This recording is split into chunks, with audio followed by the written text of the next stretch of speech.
Għax qed nagħmilha ċara pubblikament kemm il-darba qedha.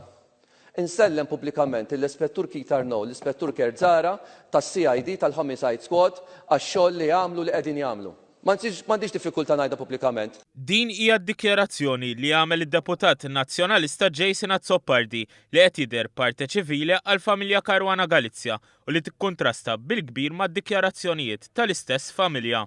Fl-aħħar xhur, il-qraba ta' Caruana Galizia qalu li m'għandhomx fiduċja fl-uffiċjali li qed jinvestigaw il-qtil ta' Daphne Caruana Galizia u li kien għalhekk li baqgħu m'għaddewx il-laptop f'idejn il-Maġistrat.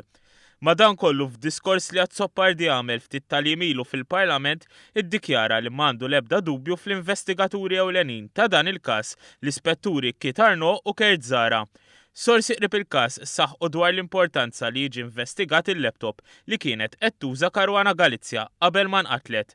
Dan fl-isfond ukoll tad-dikjarazzjoni li għamel Jason Azzopardi meta f'intervista żvela li Caruana Galizia inqatlet minħabba storja li kienet qed tikteb u mhux storja tal-passat. Li meta tikkontempla il-probabilità illi Daphne inqatlet minħabba storja li kienet qiegħda tikteb mhux li kitbet fil-passat, li kienet ser tikteb.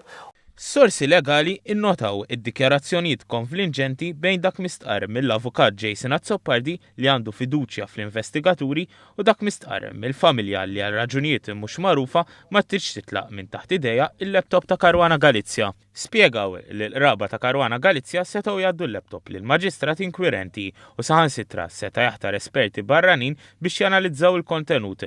Saħħu li l-laptop huwa kruċjali fl-investigazzjonijiet sabiex jiġi determinat il-mod wara dan il-qtil.